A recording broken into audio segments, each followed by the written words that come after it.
Miles de motociclistas se unieron este domingo en una rodada por la inclusión. Vianey Zárate tiene todos los detalles. 1.500 motociclistas de más de 90 motoclubs de México reunidos por una sola causa, conmemorar el Día Mundial del Síndrome de Down con la quinta rodada La Hermandad por la Inclusión. En el marco del día 21 de marzo, Día del Síndrome de Down, estamos conmemorando esta rodada. Lo que estamos buscando es que cada quien haga la parte que le toca. En la Ciudad de México, el gobierno de la Ciudad de México es punta de lanza en la inclusión de personas con discapacidad. Lo que queremos es llamar la atención para que la sociedad voltee hacia las personas con discapacidad.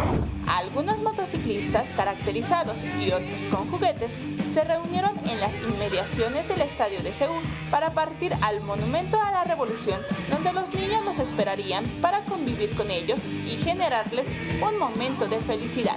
La inclusión, completamente la inclusión. Lo que queremos es insertar a toda nuestra gente con discapacidad a la sociedad, que los tomen como seres humanos, que puedan tener logros escolares, que puedan conseguir trabajo, que tengan, abrirles todo ese campo, ¿no? La rodada se realiza desde el 2013 con el objetivo de generar conciencia del valor, dignidad y contribuciones que las personas con discapacidad intelectual tienen. Con imágenes de Jorge Barajas, Vianey Zárate, 21 Noticias.